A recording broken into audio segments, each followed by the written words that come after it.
Bom, nós vamos hoje dar continuidade à nossa última aula, onde falamos de períodos de manutenção da qualidade de segurado.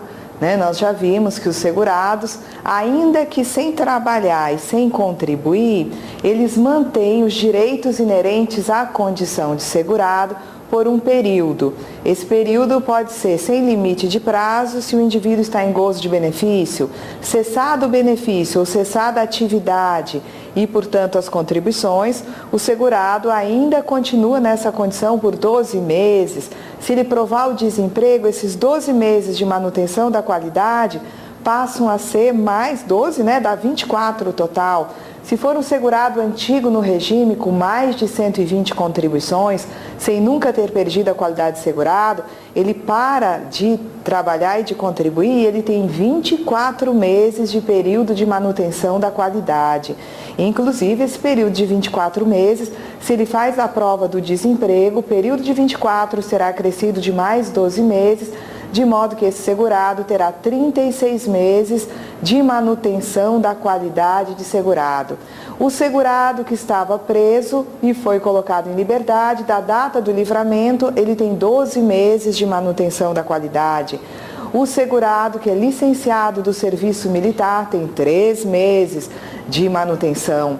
Já o segurado que tem a cessação da doença de segregação compulsória tem 12 meses de manutenção e o facultativo, quando para suas contribuições, ele tem 6 meses de manutenção da qualidade de segurado.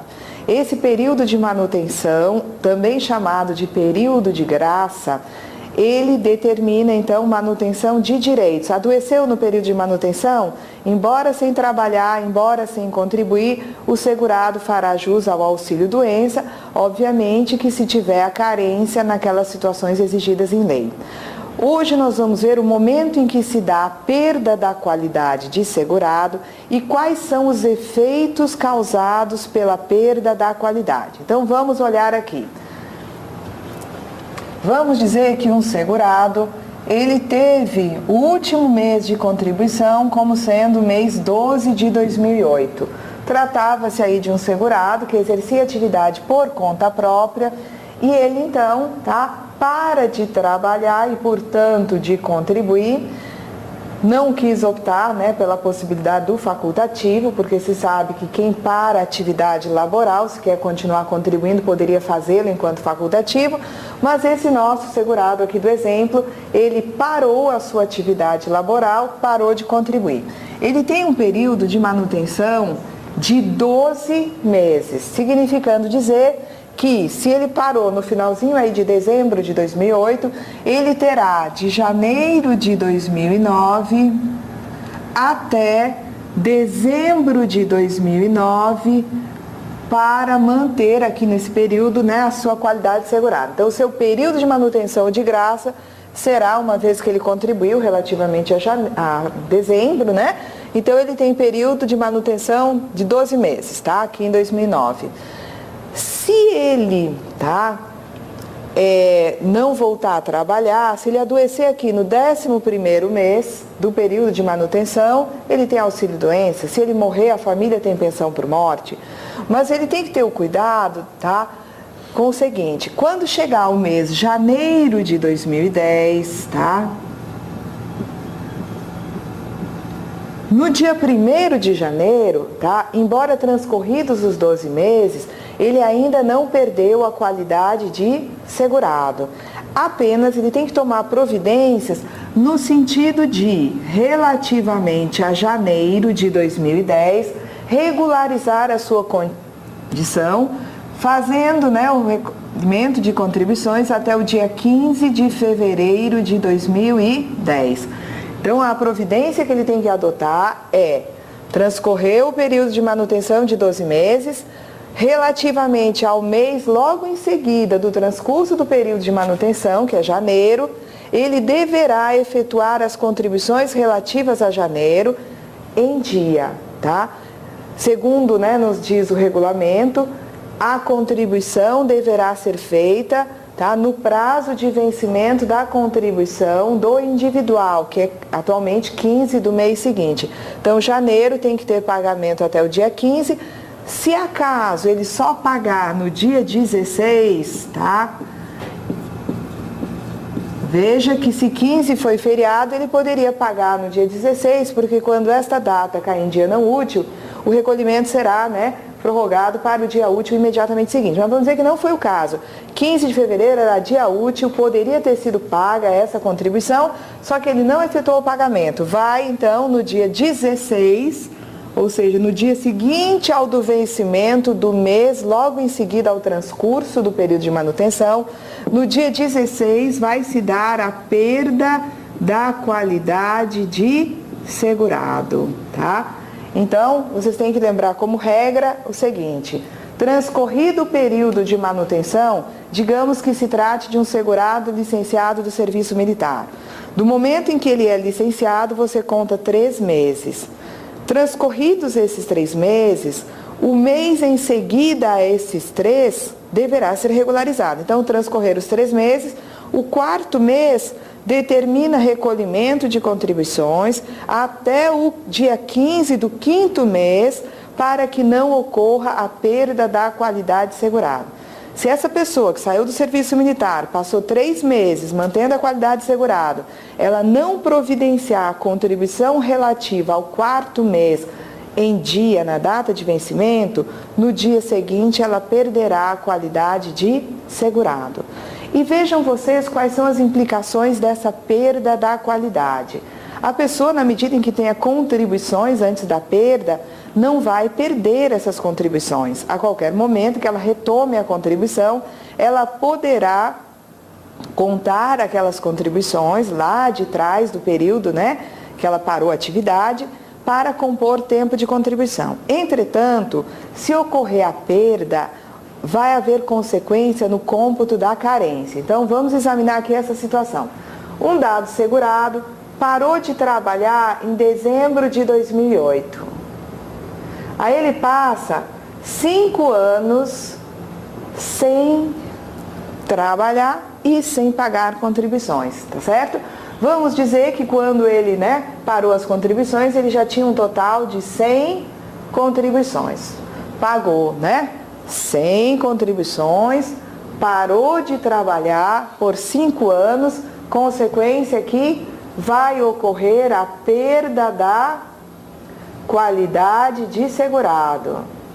Porque considerando-se todos os períodos de manutenção, tá, exceto o caso daquele que está em gozo de benefício, que mantém a qualidade sem limite de prazo, os demais prazos de manutenção atingiriam no máximo 36 meses. Então aqui quem para 5 anos, né, de exercer atividade laboral e de contribuir, não há dúvida que perdeu a qualidade segurada. Agora veja, perdeu a qualidade segurado, mas em seguida resolve voltar a contribuir, paga uma contribuição. Esse indivíduo paga essa contribuição e em seguida aqui do pagamento da primeira, ele fica doente, tá?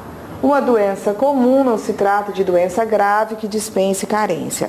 Então ele fica doente e ele então, tá, vai em busca do seu benefício, porque ele andou dando uma olhada lá na legislação e viu que a carência para o auxílio doença, quando exigida, é de 12 contribuições. Então ele pensa assim, não há problema, carência eu tenho de sobra. Por quê? Porque eu tenho 100 contribuições antes da perda e tenho aqui mais uma contribuição. Eu tenho um total de 101 contribuições, eu tenho, portanto, carência para auxílio doença.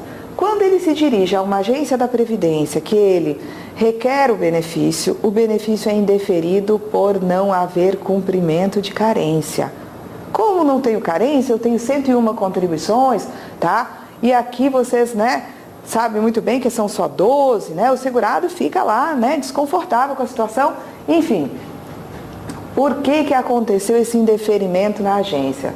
Porque quando se dá a perda, tá?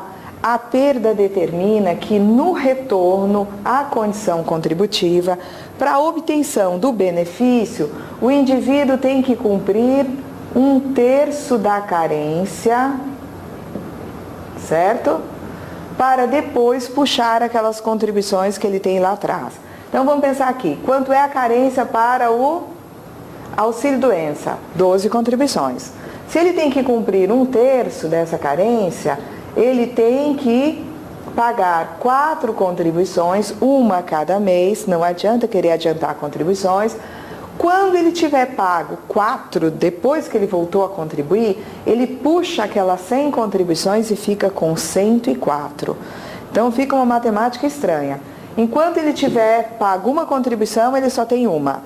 Quando ele tiver pago 2 contribuições, só tem 2. Se pagar 3, só tem 3. Mas na hora que ele pagar 4, que é o correspondente a 1/3 da carência, pagou 4 contribuições, puxa aquelas 100 que ele tem lá e fica com 104 contribuições. Então, tendo pago apenas uma, tá? Não conseguiu esse segurado ativar aquelas 100 que ele possuía já de antes da perda da qualidade segurada. Se nós estivéssemos numa situação de aposentadoria por invalidez, a mesma lógica seria aplicada, uma vez que a aposentadoria por invalidez também tem, regra geral, carência de 12 contribuições. Agora, vejam vocês o seguinte, no caso de salário maternidade, tá?